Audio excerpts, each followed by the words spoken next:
The Heed the Call podcast is the Dalton Line of male desirability. Yeah, I would say that checks out. That works. Absolute purgatory of male desirability. That is our show. Welcome to Heed the Call. I'm Dan Hanzus with Marc Sessler and Conor Orr. But you know what?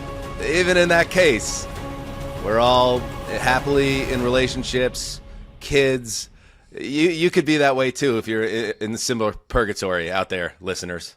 I think I would say that for years and years, maybe not. I think there's been a reckoning of late, but for years and years, we probably thought that we floated above the middle line there. But I think it's been made clear by society that we do not. I'm not saying all of us, Conor, but I think that. Speak for yourself, Mark. I've always I do not myself. I've always looked at myself as kind of a Kevin Youkilis, just get on base guy, and so in that way, shape, or form, anything that happens in the romantic department is just a major bonus. Well, I haven't thought of Kevin Youkilis in literally 9 years. This is a very important episode. I've been looking forward to this one. We had some technical difficulties. That difficulty being we didn't have a podcast last summer, so we didn't get a chance to do this episode. So it's actually 2 years in the making. It is, yes, of course, the Dalton Scale. And it's a quarterback episode. It's fun. And to do this the right way, I believe, and I think we're all on the same page, that you have to have the right crew to really figure out this position, the most important position in sports. So without further ado, today's guest, a favorite of ours, just did his podcast, which you could check out wherever you get your podcast, The Bill Barnwell Show. Yes, it is Bill Barnwell. Welcome to Heed the Call. Welcome back, I should say. I very flattered that I am seen as an authority on bad quarterback play. As a Giants fan, I feel like I have seen a lot of it over the past 10 or 15 years. So I'm sorry, I shouldn't say bad quarterback play, but just difficult to evaluate and contextualize quarterback play. So I have a lot of experience in this topic. That's well said, Bill. For a first-time panel member for the Dalton Scale, you really did kind of neatly sum it up. And I'll say I could try to give you an explanation of the Dalton Scale, but I don't think I or anyone else here would best explain what we're trying to do here. The person that should explain it is that guy right there. That is Chris Wessling over my right shoulder, as he always is every show, our late great friend and former colleague on Around the NFL who invented this idea of the Dalton Line. And we will now move out of the way and refer back to a prior episode of the old show. And Chris will explain what is the Dalton Scale. Andy Dalton is the Prime Meridian of NFL quarterbacks. He represents quarterback purgatory. If you are ranked below Andy Dalton, your franchise needs a quarterback. If you're ranked above Andy Dalton, you're in ship shape. Everything's figured out. You're good to go. First of all, how nice is it to hear? Wow. Us? Yeah. For all of us, yeah. And that was taken from an episode in 2019. So Dalton still in the league, right? Where's Dalton these days? Backup, right? Carolina. He's in Carolina. And before we get into figuring out who the new Dalton Line is, because he might be still in the league, but since he's no longer obviously a starter, let alone a guy seen as a franchise passer as he was with the Bengals, he doesn't qualify for this conversation. These are currently starting quarterbacks. But maybe, and I'll start with you on this, Bill, and hit it, Justin. Before we have this conversation, a little bit of a... and Dalton's going to take it for the touchdown! Maybe just a look back on Andy Dalton and his heroic run as the Dalton Line. Say something nice about Andy Dalton, Bill, I guess is all I could say. Yeah, I go back to that year where he had like top 3 receivers, top 5 offensive line, and We saw him really be an MVP candidate. I want to say that was 2015, if I'm not 2015, I mistaken. believe. All of these highlights are was from the- that season, Bill. It was the last year of Grantland, so I'm like trying to put it in my head there. And then sadly, he gets injured late in the year, can't participate in the postseason. Kind of honestly like another Dalton Scale candidate in Derek Carr, where that one great year he had with the Raiders, he was not able to play in the postseason. Never really got his way to play his way out of the Dalton Scale and maybe establish himself as not just a great regular season adequate quarterback, but maybe a great postseason adequate quarterback, the way that my Giants and Eli Manning did during his postseason runs. So I feel like, we got to see really so many different levels of Andy Dalton over the course of his career. But at his best, in that season, that man was really good. Absolutely. Well said. Connor, anything you want to add? Is that the Rudy song, by the way? Feels a little inappropriate. But yeah, it's so strange because some of these guys are just. We talked about this with Derek Carr a couple weeks ago when he retired and he had that bad leg break right before the playoffs. And sometimes I think the Dalton Scale line is as fine as a moment like that where you can either permanently win a playoff game and just wedge yourself right on the other side of it, or you spend the rest of your career in this sort of dark Bermuda Triangle, Mark? I think part and parcel to the Dalton Scale, and we tried to unpack with Chris certain nuances of it, and I think it bordered it into kind of how you see it, bird's eye view, or I guess your own view, but like a lack of playoff success too, where it's like you're good but not great, and we kind of agree that you can get us like 9 wins, but there's a ceiling for the glory. This was supposed to be a celebration of Andy Dalton. I don't know why. How have we swerved back into taking the man down a notch? I'll say something nice. I'll say one thing nice. about Dalton. This is more aesthetic, because I really do believe this, especially if you take a look at him in the Carolina world. Like, part of his clunkiness was the haircut, the overall just like personality, very bland. He started to look like a hot villain down the stretch here. And so I think he went through some image things that makes it harder to categorize him the way that I did 10 years ago. I think you're referring to when he grew in the beard. Right.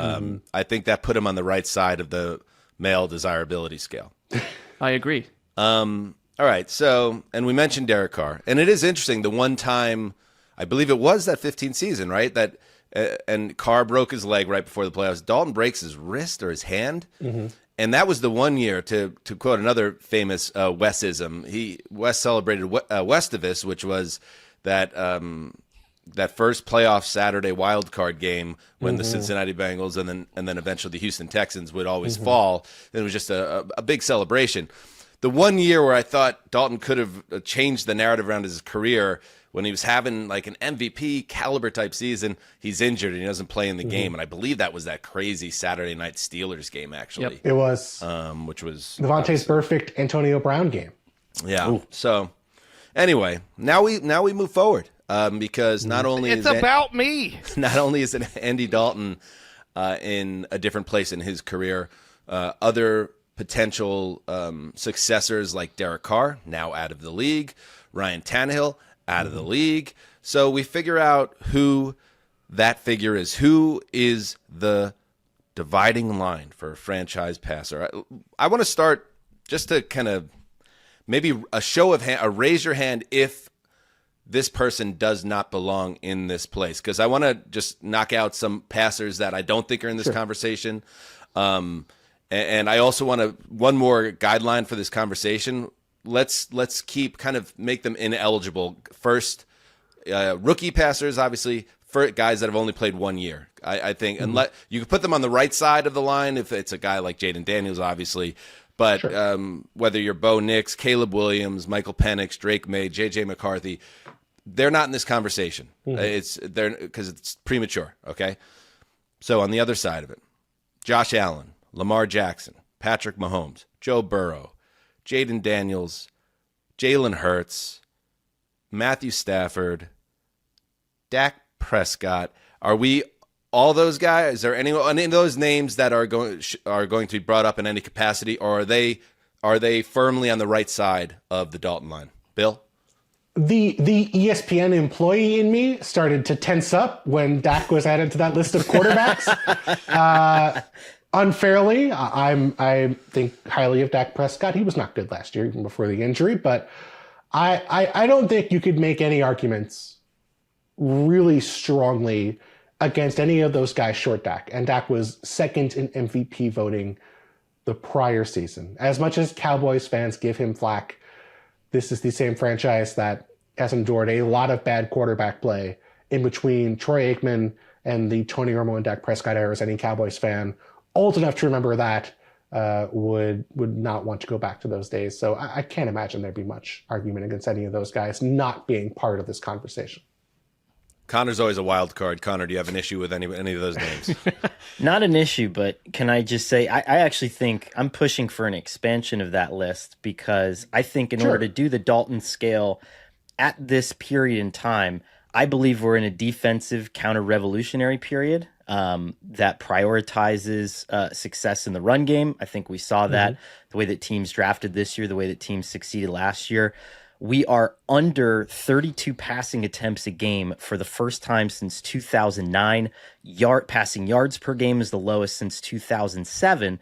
And I bring that up just to say this. I think it widens the pool of quarterbacks who you can label a franchise player, because you're asking less of them in this period of time. You're putting more on your offensive line, your run game, your scheme, and especially your defense. And so I'm pushing for a wider post-Dalton scare. Okay, so just using I mentioned those first 8 guys. I had them split in half in my tier 1 and tier 2. I have a tier 3 before the conversation starts here. And why don't we get the conversation going this way? Because this is not like, it's not like who's going to win and nominate the guy. This is a group exercise, okay? Sure. So we're trying to work together on this. And I'm going to read my tier 3. And when I get to a player that you think is potentially a real conversation piece for the Dalton line, I want you to stop me, and then we're going to talk about that player. Okay, so these are guys, for me, are outside that conversation, but I think this is the place where we might have a player or 2 or even 3, okay? Jared Goff. Brock Purdy. Justin Herbert. Jordan Love. C.J. Stroud. Baker Mayfield. Any of those? All right, Bill's got his hand up. I feel like Baker is the place where we have to at least start having Let's do it.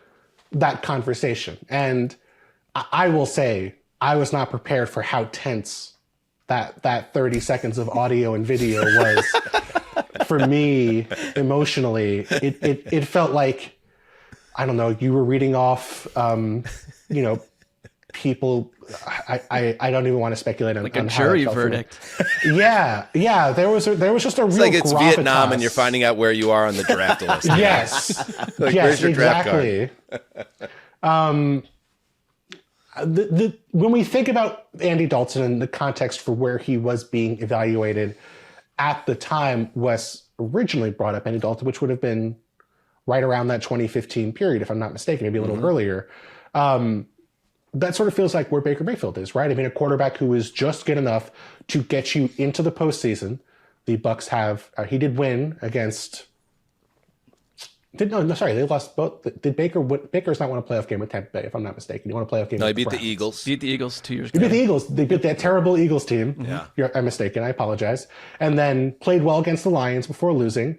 And then last year, kind of a messy playoff game. They lose to Washington, sloppy game at home.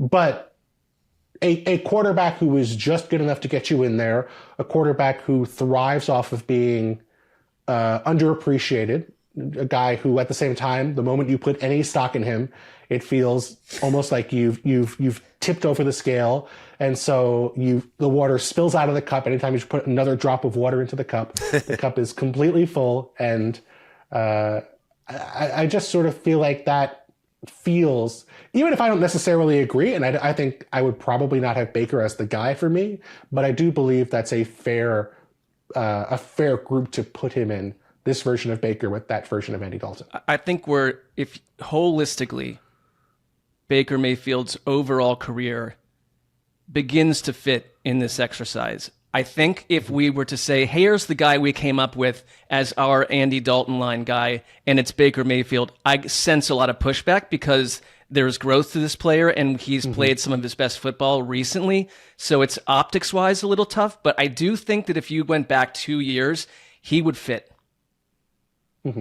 Not personality-wise, though, because part of it to me was like the milk to... I know I'm baking this in on my own thing, but it was the persona that doesn't seem like he's ready to go Michael Jordan on you in the big moments. And Baker Mayfield's got a little bit more pizzazz to him. We all know that. I've really learned to love Baker and enjoy what he brings to our league.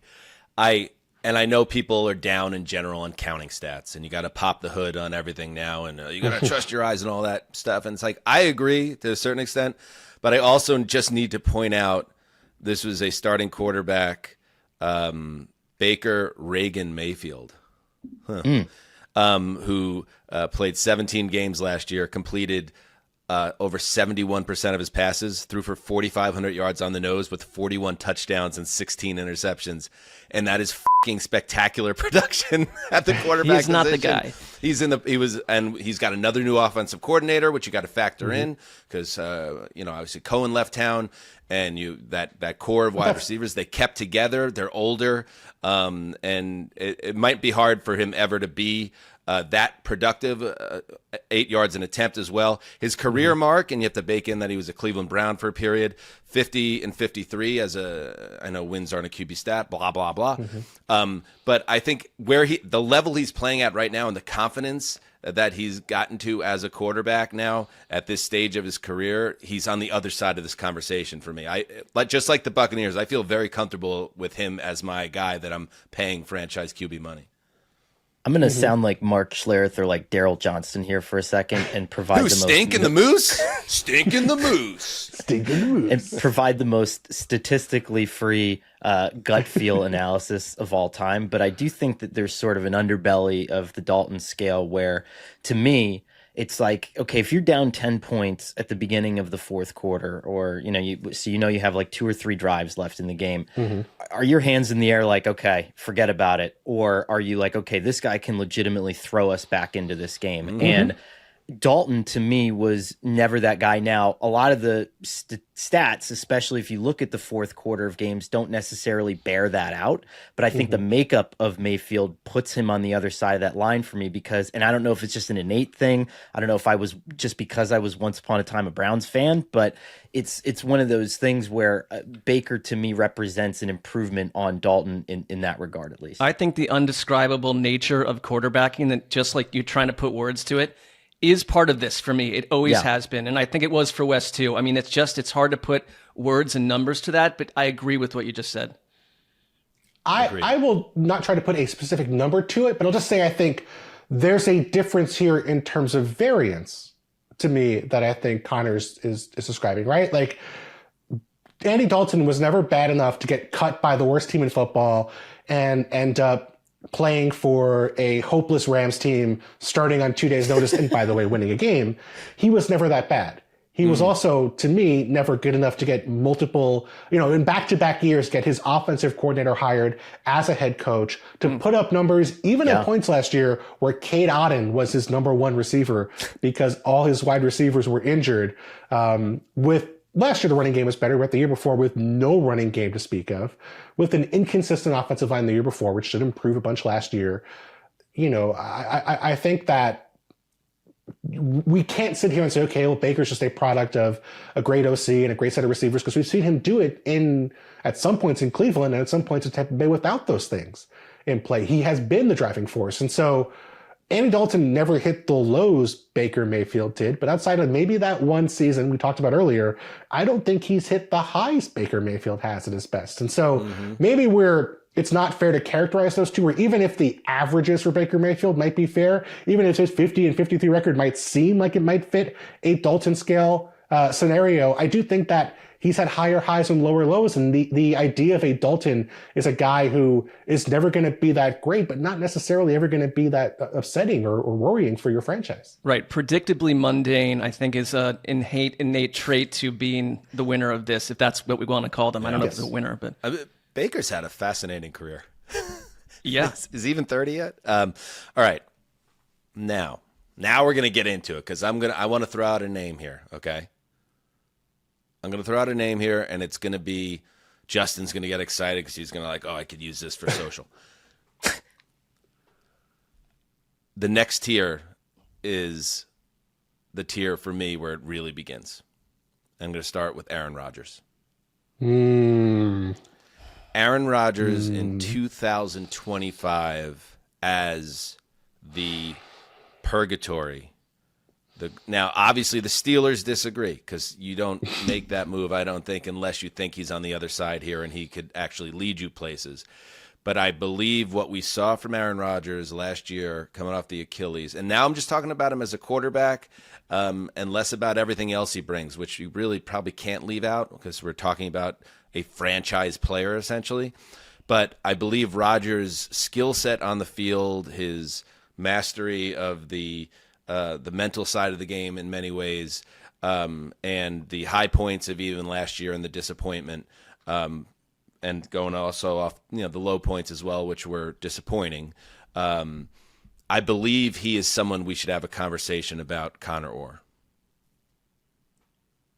I was so enthralled by that I muted myself like a Zoom in 2020. I agree with you, and I offered myself a little bit of a cop out when I put together my own list, and based on what I had said before about I think there being a broader pool of candidates, I think Rodgers fits into a 3-quarterback pool that I have of aged quarterbacks who could kind of put you over the hump if everything else was right around them, and if they played the way that best suits their skill set, which is a big question for Rodgers, right? Is he going to welcome a run game? Is he going to welcome run action, which he, was forced to do with Matt LaFleur, but then opted not to do it all with the Jets, the following year. And I think it's Geno, I think it's Rodgers, and it's Kirk Cousins are just in that little kind of period where it's like, okay, if you put them on last year's Lions team or a Chiefs team, if Patrick Mahomes gets hurt, or maybe not a Chief, maybe that's a bad example, but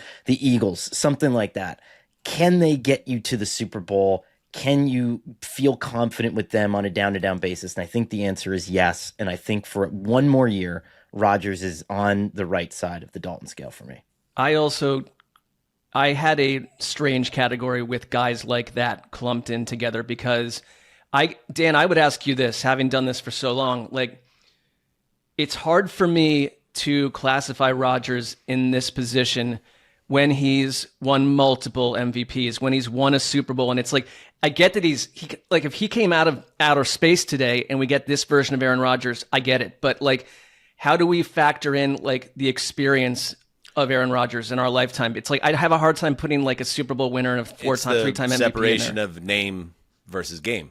So it's like, what is he giving you right now? And in terms of what, to your point, like what he's done in his past, the mastery of the position for, above the shoulders, like I am factoring that in because while his physical skills have declined, and especially like for instance his mobility after the Achilles takes him down a notch, what he gains in that ability, Bill, to read defenses and check out of plays and just be someone that's always under control, even though there were many examples last season where he had a chance to bail out the Jets at the end of games and couldn't make the play anymore, couldn't find a way out of tough spots. So for me, I think he does fit in this exercise. Can I just push back real quick? Because Yes. I think it's like category of aging or declining skills. And for me, with the Dalton match out of the gate when we started all this, was like, he's not a physically dominant quarterback, but like to Bill's point, it's kind of like a beeline of Dalton from A to Z. Like he's sort of always been the guy. And so we're talking about the guy that was like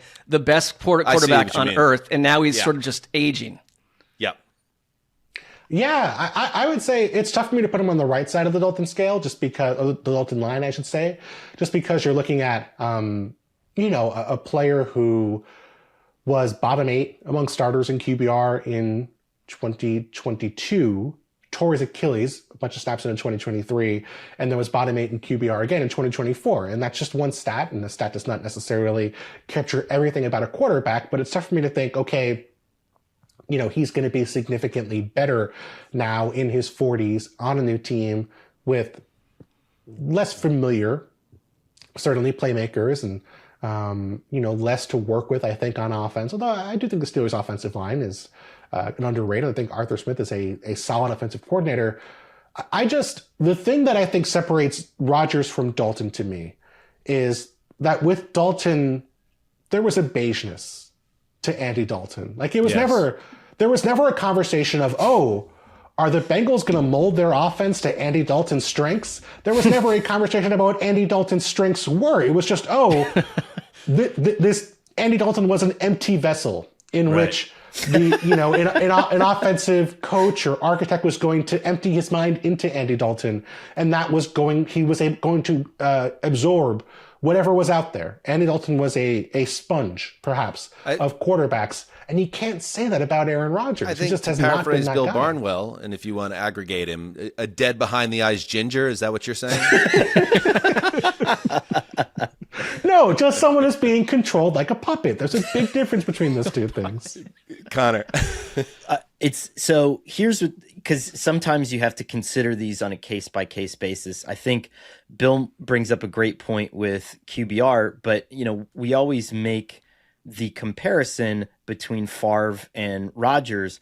Favre had that 40-year-old season in Minnesota with a 107 quarterback rating. And if I remember correctly, I looked it up a couple minutes ago, had like a 72 and a 70 in his final 2 seasons in Green Bay.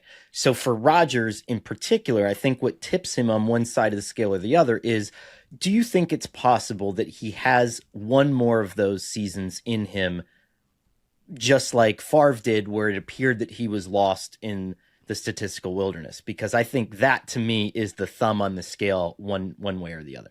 And I want to just circle back to what Sessy said there, because I think Mark's right. And I feel like Wes would have jumped in with a similar point, that what we're looking for is not maybe Rodgers fits the mold where he is as a player now, but we're kind of looking, to Bill's point, for that empty vessel and someone who he just sits there, and he's almost always sat there. And why don't we cycle back, Conor, to the other name you mentioned there, which is Geno Smith. Now, he's a guy that I think might be a more natural person in this conversation. However, there's a lot of people in the football cognoscenti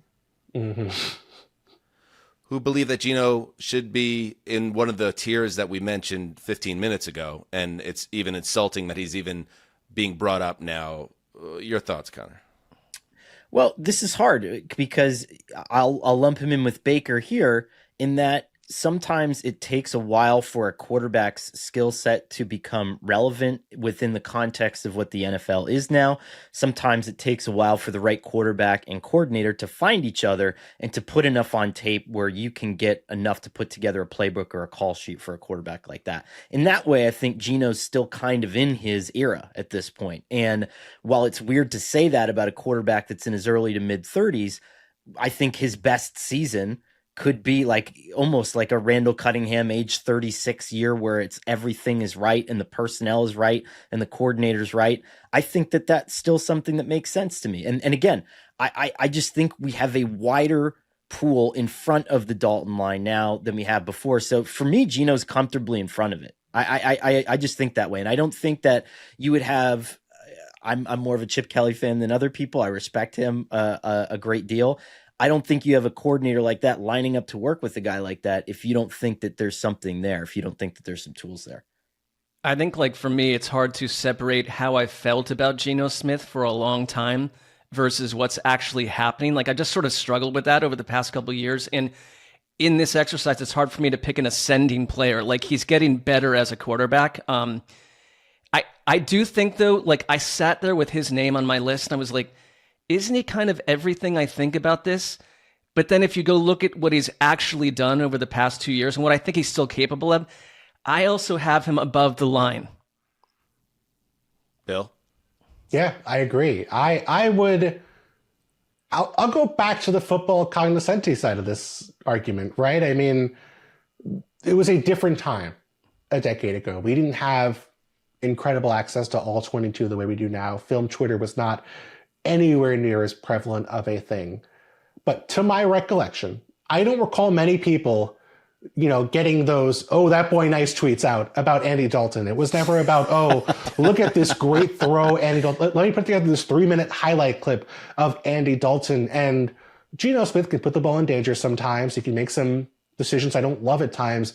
But you can make those arguments about Geno Smith. You can put together some really incredible physical throws from Geno Smith that I feel sort of aesthetically separate him from Andy Dalton and that scale on that side of things. And there's also, I think, a built-in gap here of the context in which we evaluate quarterbacks, right? Because we're still, just like the NFL, every year we're reevaluating our situations. We're reevaluating what we think of a player. And with Andy Dalton, he came straight into the NFL and was immediately a solid starter, and that was all we knew of him. With Geno, there's that built-in sort of almost decade of us thinking he's not an NFL caliber starter, of us thinking, oh, he's just a journeyman backup, before he did prove, no, he's much better than that, and he is a viable NFL starter. And so I still think that colors some of our discussions about Geno Smith, perhaps unfairly. I think the player we see on a week-to-week basis, to me, is comfortably ahead of Andy Dalton in that line on the Dalton scale. One more, I think, Fair enough. Drop in the bucket for Geno on my end is the fact that he had almost 100 quarterback rating and a top 15 EPA last year, despite that offense being irreparably broken, and so broken that a first-time young head coach uses the rest of his equity that he has with ownership to fire his offensive coordinator after one season. So I think you have to keep that part of it in mind too. And the Seahawks, it should be said, decided they didn't want to have him be their quarterback anymore. He's appeared in one playoff game and got blown out by the Niners a couple of years ago, and has been a 500 quarterback in terms of wins and losses. Again, I know QB wins is not a stat, but I feel like he's much closer in this conversation than you guys, but I'm not going to push it because I don't have support from either side of the aisle on this one. All right, Bill, how about you? Why don't you throw one out there? Actually, right after this break. Tease.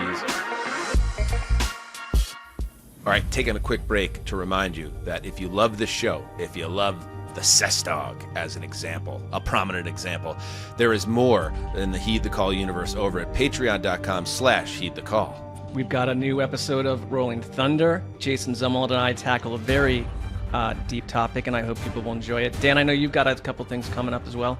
Oh, the return of the Throwback Podcast with Dan Hanzus and Bob Castrone, my bosom buddy, where we're going to take a look at the first ever TRL Total Request Live Top 10, and we enjoyed that. So we've been waiting a long time to bring back Throwback Pod, and it's in a new video format exclusively on Patreon. So check that out, along with the obviously weekly Friday Fun Show and all the other fun that you could find on the Patreon, patreon.com/Heed the Call. Be a part of the revolution, hedonists.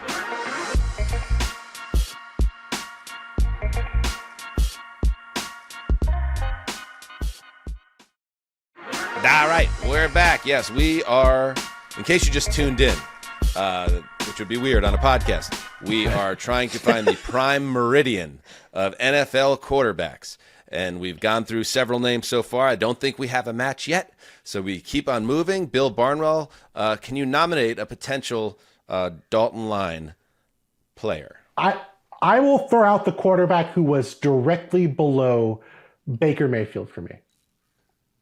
To me, if I had to pick one, and I understand this is not how the process works, but when I was thinking about this, the conclusion I came to is that this was the person who most closely emulated the line for me, and that is Trevor Lawrence of the Jacksonville Jaguars. Wow. And there's differences here. There's aesthetic differences. Obviously, the hair, we mentioned earlier how the hair was an Andy Dalton defining characteristic. It's very different for Trevor Lawrence. The expectations were higher for Trevor Lawrence. He has won a playoff game in dramatic fashion, admittedly one where he was terrible in the first half before he brought it back in and led them back. But if you're a Jags fan, are you sure Trevor Lawrence is your guy anymore? I mean, I felt like they were able to tell themselves a story multiple times about Trevor Lawrence, And that hasn't been true. It was, we'll throw out the first year because it was Urban Meyer. And then he was so good in the second half of his second season. It was okay, well, now he's going to be the guy. And then he was bad during the second half of the following season. And then it was, he was hurt. He's going to be fine in 2024. And then he was a mess in 2024 outside of getting injured before and after, unfortunately. So I feel like we now have this quarterback who we had lofty expectations for. Jags fans had lofty expectations for. They had been waiting for so long to get a Trevor Lawrence. And not only is he extremely expensive, but generally underwhelming or whelming. And maybe he is whelming, but it just feels like that breakthrough has not come, and we're already, into his second contract at this point. Oh, this one is very interesting. Wow. Now, I'll say to Mark's point that if and this one's a little naughty. It's a tough one to kind of figure out It's spicy. Because if Andy Dalton is forever the perfect explanation of what QB purgatory is, a former second round pick who developed into a successful on many levels quarterback that a team was able to install as their starter for several years, right? Lawrence's outsized expectations make it very difficult to figure out who he is. And I think the Jaguars are still trying to figure out, right? Because not only was he the number 1 overall pick and said to be the best prospect since Peyton Manning, last summer they gave him the 5-year, $275 million contract extension, which is the money you give to a guy that you absolutely believe is the man who will take you to the Super Bowl one day. But you're right, Bill. Like this, the production hasn't matched it. And I believe bringing him up now is the first time it would ever make sense, Mark, because I believe for the first time a little doubt has crept into the room here in football land, where you're starting to wonder is, okay, he's not Peyton Manning. Is he even a true franchise guy? And the injury side of it actually now is also part of the conversation too. Is he not built for this? Even though he passes the test, he looks like he's straight out of central casting is what a franchise passer should look like. His body might be telling us other things. It's an extremely juicy candidate for this exercise. I'm surprised, and I like that. If I were a coach or a coaching staff, I would innately view Trevor Lawrence differently than I ever would have viewed Andy Dalton, based on the size, the draft stock, like the basic idea that he still has yet to be unlocked by the right coaching staff. And I need to see, I just kind of need to see more before I slot him into that world. I still feel like his higher moments have shown me something that, like, there's more to come here, and there's been a lot of transition in Jacksonville. I don't think it's an easy organization to thrive in to begin with. So I can't go there with Trevor Lawrence. It's such a good name to bring up, right? Because to me, he is on the Baker realm for me, because even there were games last year where I think there was the one where Brian Thomas got hurt and Evan Ingram got hurt, and I thought he played the best fourth. I forget who it was against, but I thought he played the best fourth quarter that he played all season. And you're just like, where is this guy? And why can't we see him on a regular basis? But it's like a series of failed science experiments where you brought up Urban Meyer and then the Doug Peterson thing. As a Lawrence defender, I already know the excuse that I'm going to go to this year, which is, okay, well, you tried to solve that by pairing him with a first-year head coach / play caller and a first-time offensive coordinator. And then instead of getting him a solidified weapon, you kind of got Travis Hunter, who I still think is really raw. I don't know how much he's going to contribute on the high end of this offense. And so I'm already building in those excuses. And that's what makes this exercise so beautiful, right? Is like, there is something where these players, some of them are just near to you. And I love that Bill is cutting through the bullshit here and being like, you know what? Trevor Lawrence just might be handsome Andy Dalton. Like, well, handsomer Andy Dalton, hotter Andy Dalton, Well, pre-beard. Post-beard. I don't know if he is hotter, to be honest, but that's the arch of those eyebrows. It reframed his entire face, and then all of a sudden it was like, whoa, he's got some symmetrical features. Yeah. I mean, this is a different podcast. It sounds like one I'm also eager to contribute to. But I think Mark's point about the expectations being different is really meaningful and makes it difficult to really lump him in at this point. I think the way I would frame it is maybe this. The first time the Jaguars were hiring a head coach when they had the first overall pick and knew they were going to take Trevor Lawrence, I think just about anybody who was going to be a candidate was excited to work with Trevor Lawrence. Maybe every single candidate they reached out to would have been thrilled at the idea of working with Trevor Lawrence. And this stuff matters if you're a coach. You're going to want to work, like, if you have options, you're going to be thinking about, can I win with this quarterback? Even after the first season, Urban Meyer getting fired, I think it was very clear that Doug Peterson, whoever else they were interested in, Nathaniel Hackett famously, were interested in working with Trevor Lawrence. Now, would every single coach the Jaguars reached out to, would they all feel like Trevor Lawrence was the guy, or someone they were thrilled to work with, or someone they thought, yeah, we can win a Super Bowl with this guy?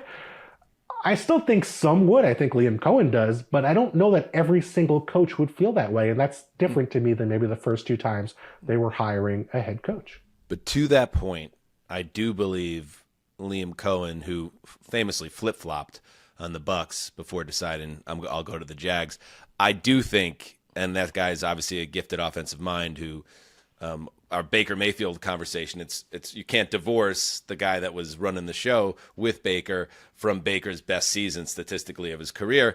I think Liam is going there because, in part, Trevor Lawrence is his quarterback, and he's buying in that could still be the dude if he just has the right team and coaching around him. I am with, I believe, Mark, and I'm not sure Conor, but like, I can't put him there yet. But I think it's a good name to bring up, not just for content, Great but name. also because it's the first time in his career where somebody's got to step up and be like, I don't know. And Bill, you've done it. So if nothing else, it was successful for that reason alone. It's time to have a more nuanced, different conversation around Trevor Lawrence instead of just pointing fingers at all the reasons why people are f***ing him up. Mark, throw out another name. I've got a short list here. I will pull up the one that I think I Give struggled us a name, with. Mark. Give us a name. Tua. Okay. Now, I want to... Another lightning rod, by the way. Well, right, and I'm not trying to go Emmanuel Akko on this one either, because I think that in today's world, Hook 'em horns. It's Emmanuel Acho. Yeah, well, so Akko. so I wasn't even talking about Justin, the right that's person. where Justin jumps in on this show. Jesus Christ. 40 minutes I in. apologize for mispronouncing the name. I Bill, think did you Tua- know that our producer went to UT? Yeah. You do now. I was a I do classmate now. of Acho's at Texas. He was a coworker of mine at Fox Sports. All I ask is that you say Acho and not Akko. Well, I've been sternly corrected. Bill, you and I both went to Northeastern. Should we just talk about Reggie Lewis for the next half hour? Liam Ezekiel, Carlos Pena? JJ Barea, we can hit on all the greats at Northeastern. Go ahead, Mark. Tua, he's on my list too. I want to hear your case. Yeah. I think the argument against is the pristine numbers and accuracy and what he's been able to do over the last couple of years in the Dolphins offense. Yet there are major concerns around durability. You've got an owner that behind Tua's back multiple times has sought out other quarterback answers. You had a head coach that left that basically told Tua, I don't believe in you. Now, I don't think it's a personality thing with Tua. Like, I think it's not like he's kind of in this middle world where it's like he can get you 3/4 of the way through a season, and then it's not just him, but everything starts to fall. I don't have faith in him going to the Super Bowl. I don't have faith in him tugging the Dolphins in the AFC title game necessarily. Good, but not great. And yet the number, it's one of these guys that you could look at through any looking glass and tell me a very different story. But it's the overall Tua experience where it's like, I'm not even, there was, a year ago, I didn't even know if he should be on the football field. It's like his career is a little mysterious. He can't control the health side of it. But there is sort of a crumbling at the end of the season when it matters most surrounding Tua and the whole Dolphins. But Tua is the quarterback. And so is why I think he's in the conversation for like, do we move on from this guy? Maybe we do, depending on what comes along. I think it's a great name, Mark. And what you can do is you can make all these buckets. And I think what was interesting about Dalton was he seemed sort of, like Bill said, a sponge where it was scheme averse. I almost need to pluck Tua out one more time and just throw him somewhere with like your B-level offensive coordinator du jour, like lifetime milquetoast guy that when your team hires him, you're just like, all right, fine. You know, like the equivalent of like Chan Gailey circa 2017. Like I need to. You want to multiply. You want the Dalton scale with the Dalton offensive coordinator scale. My brain's hurting. Yes. So I need to, like, I'm incepting this a little bit, but because again, there comes all these little feels that are attached to this, and Mike McDaniel is a big bugaboo for me because I think he's brilliant, and I've long thought that, and so I've always been a proponent of damn, even get this guy Kirk Cousins, and I think it's better, and I think it's more interesting, and I think if you shot up that guy with truth serum, he would probably tell you the same thing. But it's one of those things where, because of that, we have this strange sort of maximized version of Tua that we don't always see. And to me, it's like he's almost an off-scale player because he's not able to be Dalton scaled because it's not totally quantifiable. Does that make sense? Yeah. It does, and it does seem to make evaluating him difficult because the numbers are so good. And yet it feels like as a society, we all have collectively been like, no, we don't really believe those numbers, which was not the case with Dalton, right? Dalton had solid numbers, but it wasn't like he was, outside of that one season putting up top 5 numbers, and we had to account for that. I sort of feel like, there's a resignation about the Tua situation in Miami. A few years ago, when you talked about Tua Tagovailoa, there was really, it was difficult because you had Dolphins fans who were furious at the idea that you would be skeptical of Tua, that you would not think that he was going to be a superstar. I don't sense that anymore. There's always going to be fans who are angry if you're not saying great things, but that sort of feels similar to the 4th, 5th, 6th, 7th season of Dalton for me in Cincinnati, where there was a resignation amongst the fan base of, okay, that's just what this guy is. Like, we can't be mad about it because we know we've seen it. And until he proves otherwise, it's hard to argue with those debates. It's not like a Lamar Jackson where he's so good during the regular season that even though they struggled in the postseason, you could still like the debate, if he just gets this to go right or that to go right, it'll be different. Tua's been either unable to play in the postseason or so poor in the postseason that there's nothing you can put out there to really make that look different. And I think there's just there seems to be a sense of resignation amongst Dolphins fans that, yes, this is just who he is. He's going to put up good numbers. He's unfortunately going to battle injuries, and we can't count on him whatsoever come the postseason or even in late December. That I feel is reminiscent of Dalton to me. And that leads me to put him maybe on that same pedestal. I think he's certainly worthy to talk about as the line.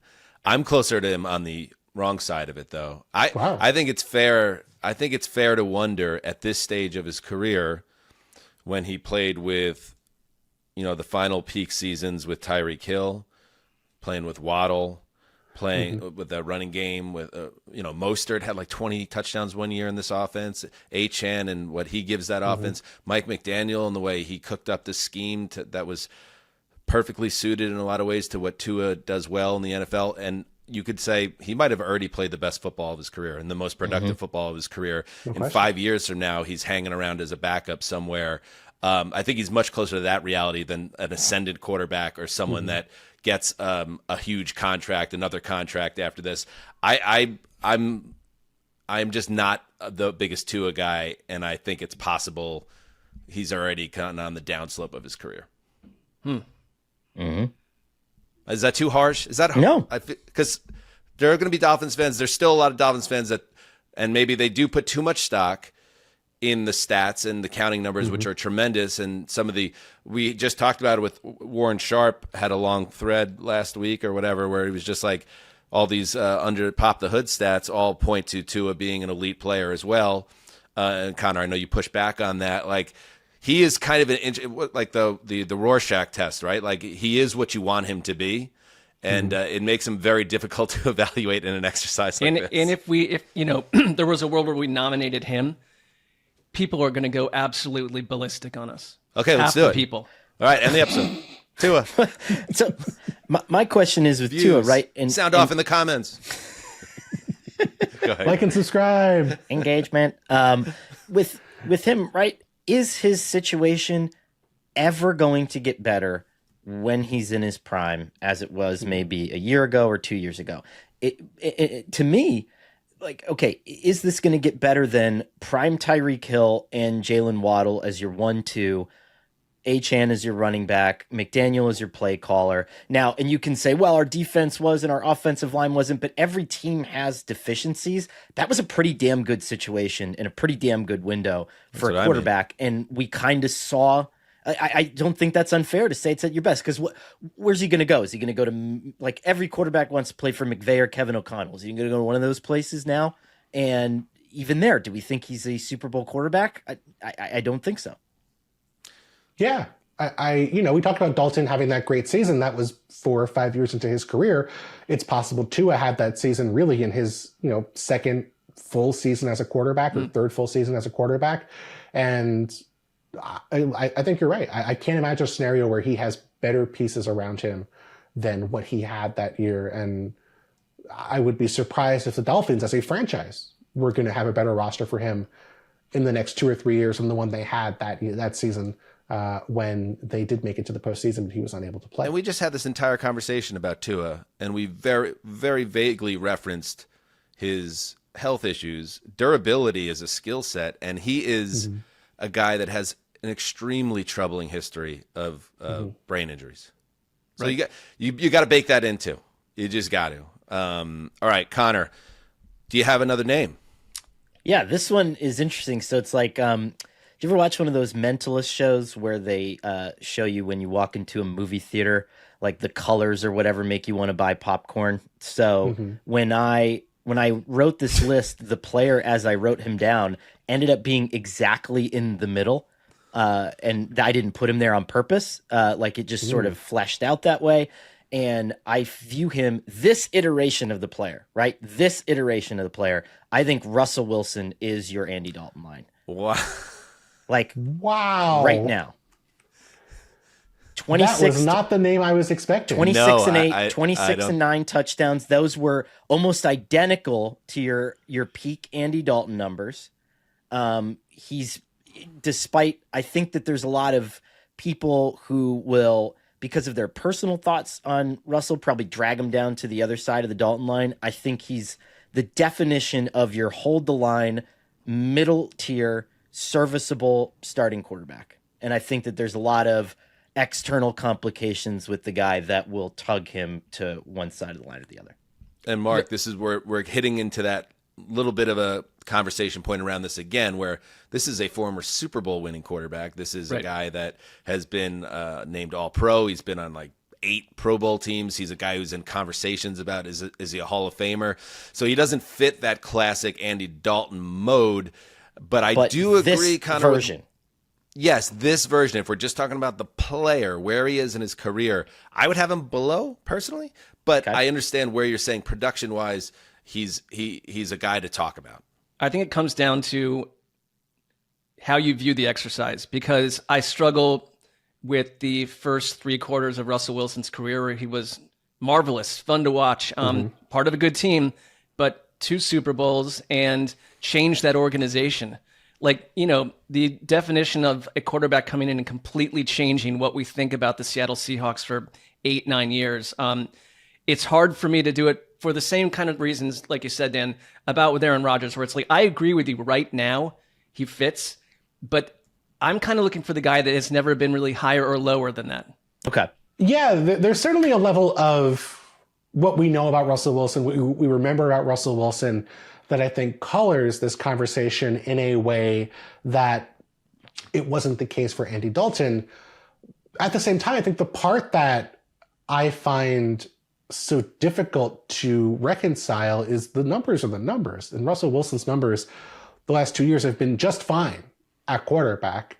And yet we saw the Broncos say, we would rather move on from you and pay you tens of millions of dollars to go play somewhere else instead of having your contract continue to guarantee. And then the Steelers say, yeah, you just took us to the postseason. we would rather have Aaron Rodgers as our quarterback than Like running maybe back Aaron with Rodgers. you. But We'd rather spend 4 months pretending to listen to Aaron Rodgers do podcasts than just re-sign you when we already know what you have and what you are in the building. That's the part that I find so difficult. Is we've now heard two teams say basically, yeah, we don't even see you as a below average starter. We see you as basically a guy we want to move on from. And to extend that, Bill, you could even make the case that the Seahawks, they made that move once he was no longer in their minds on the right side of the Dalton line, and that's why they moved forward. Yes, and to be fair, Russell Wilson was going to be very expensive for the Seahawks, and they got a lot of draft capital. That trade turned out brilliantly for them.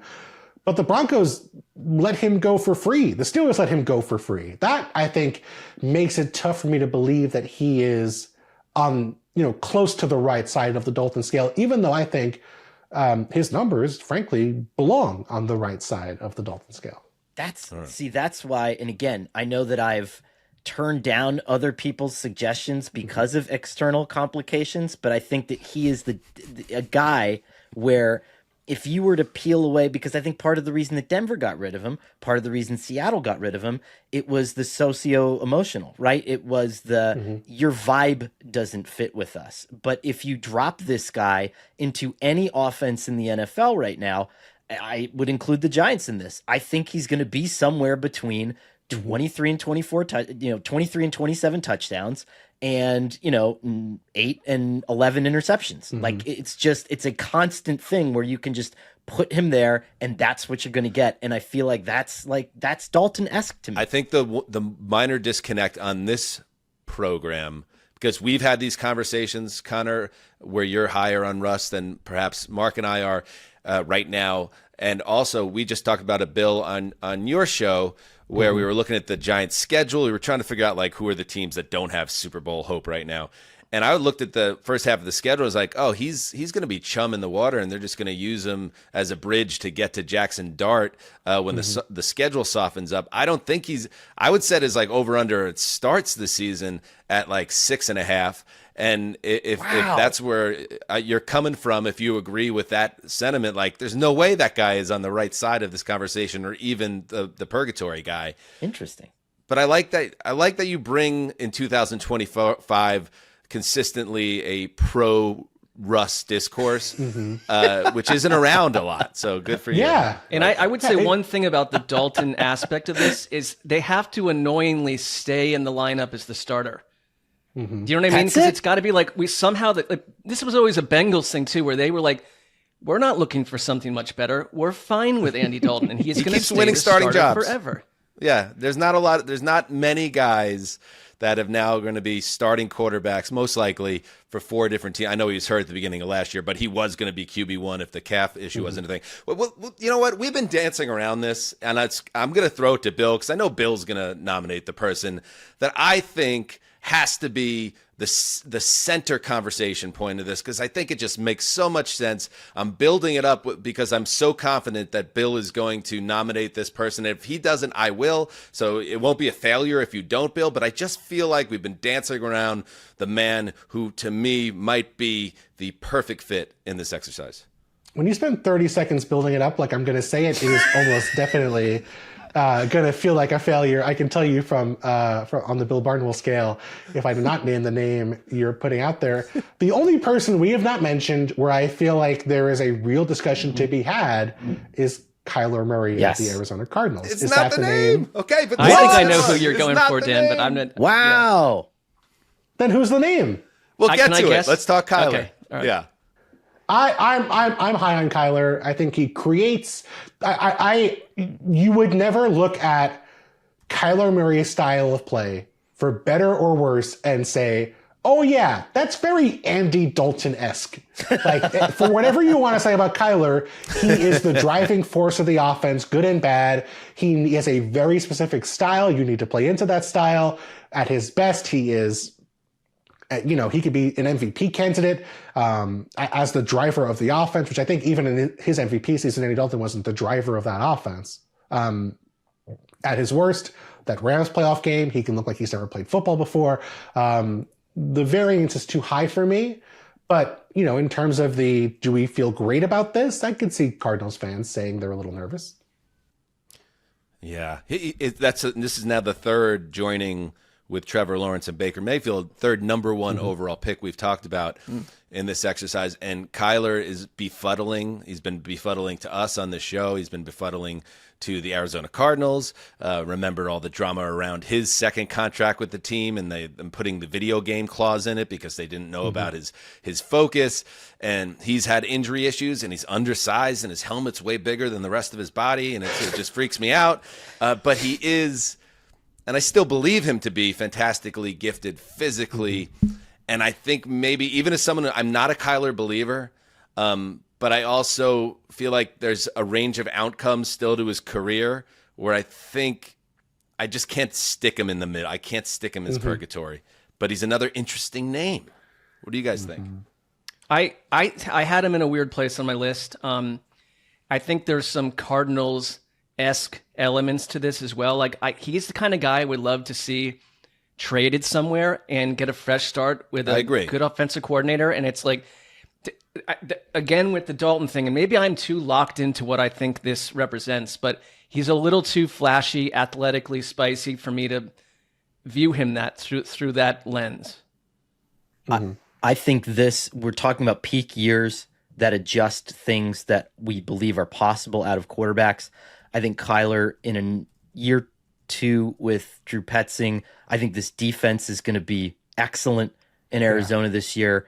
Year 2 of Marvin Harrison Jr., if that somehow materializes, I think we could end up having the outlier Kyler season. If that doesn't take place, I think he's prime candidate for almost like a lifelong post Dalton. Do you know what ruins it for me, Bill? You know why I can't go there with you? November 15th, 2020. Yeah. Kyler flushed out of the pocket near midfield against the Rams, tiptoeing the sideline, and then throws a dart Hail Mary completion to DeAndre Hopkins to win the game. I can't get that play out of my head. I don't blame you. But to be fair, then Joe Milton is ahead of the Dalton Scale because I can't get that Joe Milton throw to the pylon out of my head either. He beat the Bills. I'm sorry. Yeah, that's true. Milton's got an incredible skill set. Mark will tell you all about it. All right, let's close with this name, guys. And we could, if anything, if we've somehow missed the name, fine. But I cannot believe we have not talked about a guy that is obviously near and dear to my heart. I've been a defender of him for many, many years. He made me look smart. Doesn't happen often, but he made me look very smart last season when he broke through and had a big ass year in Minnesota. And yet he ended up not getting another contract with that team. He ends up now replacing Geno Smith. Interesting. Put the red strings together. And he signs a kind of wonky deal for a guy that ostensibly is your new franchise passer. There's just a lot of red thread here that say that maybe another ginger, Sam Darnold, is the true dividing line in the NFL. And he did not produce as a Dalton Scale guy. But at the same time, Andy Dalton, there was the year, specifically 2015, where he produced at a level that was similar statistically as Darnold did. We need to see what he does in Seattle here. I understand that, to almost calibrate really who he is. But I believe you bake in a lot of that about the uncertainty about his future and how poor so much of the past was. And then the moments of greatness last year in Minnesota where he came into his own seemingly. He is, to me, the kind of the purgatory where you can't figure him out where he fits in. And for that reason, I believe he is the man that is the successor to Andy Dalton. Okay. Thoughts? I had him highlighted as well, and I kind of didn't want to take the show sideways with when I offered Tua, which I thought was a more juicy comment to begin with. But Darnold fits. The one thing, though, it's hard to gauge because he's been in so many different environments. And again, Dalton just stayed in the same place forever. And it's I wonder what we'd be thinking about Sam Darnold had he been with in a sort of, I guess, more constant environment from year one till now. He's been through a lot. You could call him an ascending player like Baker Mayfield. Maybe this is happening to quarterbacks when they're given more of a chance. But Dan, yes, he kind of absolutely fits. And I think mentally or spiritually, like I pack in the meltdown at the end of last season that took away to me. It kind of didn't undo, but it put a cost different them millions sheen on and that whole millions of season. dollars. Those last two games, Right. So I think it fits. Yeah.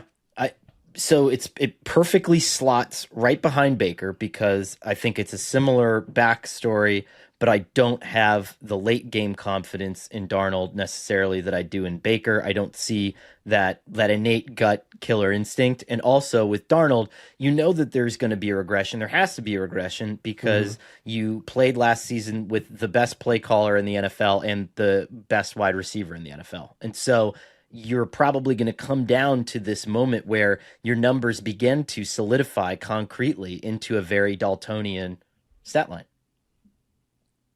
Bill. I love ordering a good Daltonian salad. Got to get some walnuts, some raisins, Dressing on the side. You got to really Don't want to make just it too a tasty. good range of stuff. Yeah, I certainly see the arguments, and I would not be. I would be willing to be a signatory if the panel believes that Sam Darnold is the representation of the Dalton line. The only tough part for me is that, yes, we saw a similar season to Dalton's 2015, that breakout, wow, he can do that kind of season. But the difference was in the vast majority of Andy Dalton's first 6 or 7 seasons in Cincinnati, besides that one, he was fine.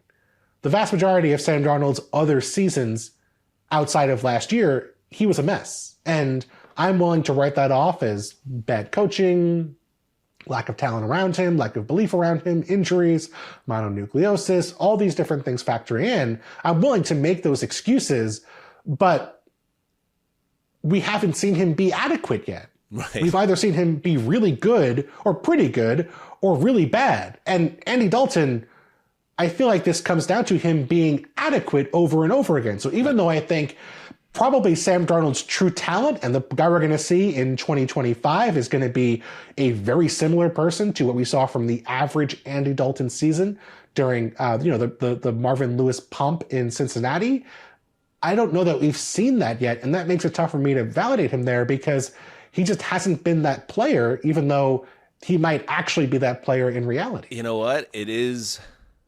I'm going to spin it in a positive way. It's like, what are we doing here? We're supposed to know the game. We're supposed to kind of see things before they happen. It's a bit of a projection. It's a bit of a projection. And I do think, yes, I think the Jets f***ed him up. I think, and then he goes and he bounces around the league with the Panthers and where was he? San Francisco for a cup of tea. Yep. Then he gets to Minnesota and he finds his way. And to your point, Conor, he's playing with a really gifted play caller and the best wide receiver alive. And that was probably the height of what he'll give you. I don't think we're ever going to see the depths of what was happening when he was seeing ghosts with the Jets and Adam Gase. I think he's going to settle in right in that middle. It comes down to, and it's great, I'm glad you brought it up, Bill. It comes down to if you're comfortable kind of projecting that's who he actually is when he hasn't actually been it yet. It's really well said.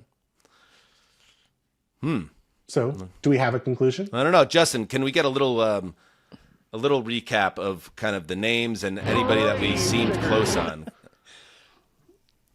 Sure. Do you want to give me the names, or you want me to just run through them? Just run through who we brought up, and we'll stop if there was someone that we were close on. I don't think we were, for the most part.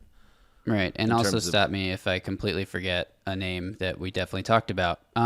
Starting with Rodgers. So Rodgers, I think the consensus was his career arc doesn't really match Dalton. Rodgers. So move on from Rodgers. We had Trevor Lawrence, I think, was the most interesting of the names, but ultimately maybe a TBD there. Let's see him under another coaching staff before we can decide.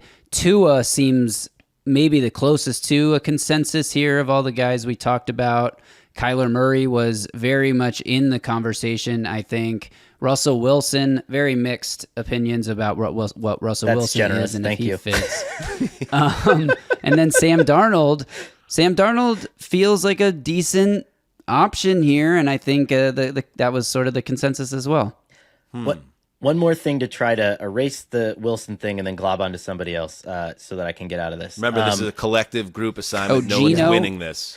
Geno was another one that was kind of some people above, some people maybe below, but not enough consensus to decide.